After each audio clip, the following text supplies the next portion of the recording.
இந்த லெசனில் இந்த எல்எல்சி உடைய வயர் கனெக்ஷனை பற்றி தான் நம்ம பார்க்க போகிறோம். இது வந்து பார்த்திங்கன்னா ஒரு எல்எல்சிக்கான ஒரு சர்க்யூட் டயக்ராம். இதில் வந்து பார்த்திங்க அப்படின்னா இதில் ஹை இதில் லோ வரும்போது, இப்போ இதில் ஹை வரும்போது பார்த்திங்கன்னா பவர் சப்ளை இந்த மாதிரியா வந்து இது சார்ஜ் ஆகும். இந்த சார்ஜ் ஆகிற கரண்ட்டை வச்சு அவுட்புட்டில் நம்ம எனர்ஜி எடுக்கிறோம். இப்போ இதை டிஸ்சார்ஜ் பண்ணுற மூலம் அவுட்புட்டில் நம்ம எனர்ஜி எடுப்போம். இப்போ டிஸ்சார்ஜ் பண்ணும்போது இது ஹையும் இது லோவும் மாற்றணும். இப்போ டிஸ்சார்ஜ் பண்ணும்போது கரண்ட் இங்கே ஸ்டோர் ஆனது இந்த மாதிரியா போய் இது வழியாக டிஸ்சார்ஜ் ஆகும். இந்த மாதிரியா சார்ஜிங் டிஸ்சார்ஜிங் பண்ணுறதுனால லாஸஸ் ரொம்ப கம்மி, எஃபிஷியன்சி ரொம்பவும் அதிகம். ஆனால் இந்த மாதிரியான சர்க்யூட்டை பொறுத்த வரைக்கும் இதுக்கு முன்னாடி பவர் ஃபேக்டர் கரெக்ஷன் கம்பல்சரியாக இருக்கும். இப்போ இந்த சர்க்யூட்டோடைய அவுட்புட்டில் உங்களுக்கு ஏசி அவுட்டாக தான் இருக்கும். அதை டிசியாக மாற்றுறதுக்கு ரெக்டிஃபயர் வந்து யூஸ் பண்ணுவோம். இந்த இடத்துல வந்து ஹாஃப் யூஸ் பண்ணலாம், ஃபுல் பிரிட்ஜ் ரெக்டிஃபயர் யூஸ் பண்ணலாம், இந்த full bridge centre tapping type கூட வச்சு யூஸ் பண்ணலாம். அங்கே இருக்கக்கூடிய அந்த வைண்டிங்கை பொறுத்து தான் ஒவ்வொருலேயும் ஒவ்வொரு மாதிரியாக இருக்கும். இந்த எல்எல்சியை ட்ரை பண்ணுறதுக்கு நமக்கு ஒரு பல்ஸ் வித் மாடுலேஷன் வேணும், அதாவது பீட்டோலியம் வேணும். இந்த பீட்டோலியம் ரன் ஆகிறதுக்கு முதல்ல நம்ம கிரவுண்டோட கனெக்ட் பண்ணணும். கனெக்ட் பண்ணியாச்சு. அதுக்கடுத்து விசிசி பவர் சப்ளை கொடுக்கணும்.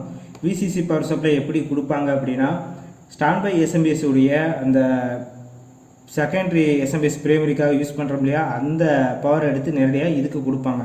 ஆனால் இதுக்கு எப்போ பவர் கொடுக்கணும் கொடுக்கக்கூடாது அப்படிங்கிறது அந்த பவர் ஆன் கண்ட்ரோலை வச்சு தான் கண்ட்ரோல் பண்ணுவாங்க. இந்த மாதிரி தான் இதுக்கு வந்து விசிசி வரும். அப்படி இல்லை அப்படின்னா ஒரு சில ஐசியில் பவர் சப்ளை கொடுத்துருவாங்க. இனேபிள் அப்படிங்கிற ஒரு இஎன் அப்படிங்கிற ஒரு பின் இருக்கும். அதுக்கு ஹை டு லோ கொடுக்குறது மூலம் இதை ரன் பண்ணக்கூடாது அப்படிங்கிறத கண்ட்ரோல் பண்ணுவாங்க. அதுக்கடுத்து பார்த்தீங்கன்னா சுவிட்ச் அவுட்டு. இதில் வந்து பார்த்தீங்கன்னா கேட் டிரைவர் 1 கேட் டிரைவர் 2 அப்படின்னு 2 பின் இருக்கும். இது வந்து பார்த்தீங்கன்னா ஒரு சில இதில் நேரடியாக ஒரு டிரான்சிஸ்டரை வச்சு ட்ரைவ் பண்ணி அதனுடைய கேட்டுக்கு பல்ஸை கொடுப்பாங்க. ஆனால் அதில் வந்து ஒரு சில பிரச்சனைகள் இருக்குது.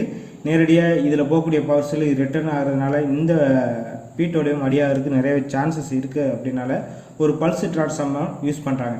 அதாவது இங்கே ஹை இங்கே லோ அப்படி இருந்துச்சு அப்படின்னா இந்த இடத்துல வந்து பாசிட்டிவ் வோல்டும் இங்கே நெகட்டிவ் வோல்டு கிரியேட் பண்ணுற மாதிரியாகவும், அதே மாதிரி இங்கே ஹை இங்கே லோ இருந்துச்சு அப்படின்னா இங்கே பாசிட்டிவும் இங்கே நெகட்டிவ் வோல்டு அந்த மாதிரியாக இந்த பல்ஸ் டிரான்ஸ்ஃபார்மரும் கிரியேட் பண்ணுறாங்க. அதுக்கடுத்து இந்த கரண்ட் சென்சிங் எப்படி பண்ணுறாங்க அப்படின்னா, இந்த கெப்பாசிட்டர் இருக்கு இல்லையா, இந்த கெப்பாசிட்டருடைய அந்த பாசிட்டிவ் நுழையக்கூடிய இடம் இருக்கு இல்லையா, அங்கே வந்து பார்த்தீங்க அப்படின்னா ஒரு கெப்பாசிட்டர் போட்டு இங்கிட்டு நெகட்டிவாக கன்வெர்ட் பண்ணுறாங்க. நெகட்டிவாக கன்வெர்ட் பண்ணது கொஞ்சம் ரெசிஸ்டர் போட்டு கொஞ்சம் ட்ராப் பண்ணி அதுக்கப்புறம் அதை டிசியாக கன்வெர்ட் பண்ணி அந்த டிசியில் ரொம்ப ஓவர் பீக்கில் ஏறக்கூடாது அப்படிங்கிறதுக்காக அரெஸ்ட் பண்ணுறாங்க. அதுக்கடுத்து இந்த இடத்துல வந்து பார்த்தீங்க அப்படின்னா ஒரு ஃபில்டர் போட்டு நேரடியாக இந்த சிக்னலை நேரடியாக ஓவர் கரண்ட் ப்ரொடக்ஷனுக்கு இன்புட்டாக கொடுக்குறாங்க. இதில் தான் பார்த்தீங்க அப்படின்னா இந்த வழியாக தான் இதில் எவ்வளோ கரண்ட் போகுது அப்படிங்கிறத டெஸ்ட் பண்ணுறாங்க. அதுக்கடுத்து பார்த்தீங்கன்னா சாஃப்ட் ஸ்டார்ட் எஸ்எஸ் அப்படின்னு மார்க் பண்ணியிருப்பாங்க. இது எதுக்காக அப்படின்னா ஓவர் வோல்டேஜ் ப்ரொடக்ஷனுக்காக தான். இதுங்க ஏதாவது over current production, over volt production, அதே மாதிரியா பார்த்தீங்கன்னா ஓவர் டெம்பரேச்சர், இந்த மாதிரியான காமனாக எல்லாத்தையும் ப்ரொடக்ட் பண்ணுறதுக்காக ஒரு சாஃப்டாக ஸ்டார்ட் பண்ணுறதுக்காக இது யூஸ் ஆகுது. இது வந்து நேரடியாக ஏதாவது ஒரு கெப்பாசிட்டி போட்டு கிரவுண்டோட கனெக்ட் பண்ணியிருப்பாங்க. இல்லை அப்படின்னா ஒரு ரெசிஸ்டர் போட்டு ட்ராப் பண்ணி கனெக்ட் பண்ணியிருக்கிற மாதிரி ஒவ்வொரு ஐசிலையும் பார்த்தீங்கன்னா ஒவ்வொரு மாதிரி இருக்கும்.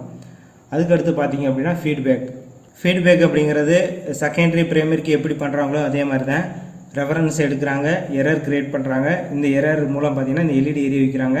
ஆப்டோ கப்ளர் இருக்குது உள்ளே இருக்கிற இந்த எல்இடி, அந்த எல்இடி எரிஞ்சிச்சுன்னா போட்டோ டிரான்சிஸ்டரில் வந்து பார்த்தீங்கன்னா கரண்ட் ஃப்ளோ ஆகும். இது மூலம் பார்த்தீங்க அப்படின்னா இதில் உடைய ஃப்ரீக்குவன்சியை தனக்கேற்றாப்பில் கண்ட்ரோல் பண்ணுறாங்க. இந்த இடத்துல வந்து பார்த்தீங்க அப்படின்னா ஒரு குறிப்பிட்ட டைம் கண்ட்ரோலை வந்து பிக்சடாக செட் பண்ணுறதுக்காக ரெசிஸ்டர் போட்டு கனெக்ட் பண்ணிருக்காங்க. இது ரெண்டையும் கம்பேர் பண்ணி கரெக்டான ஒரு ஆசிலேட்டிங்கில் இந்த சர்க்யூட் வந்து ஒர்க் ஆகும்.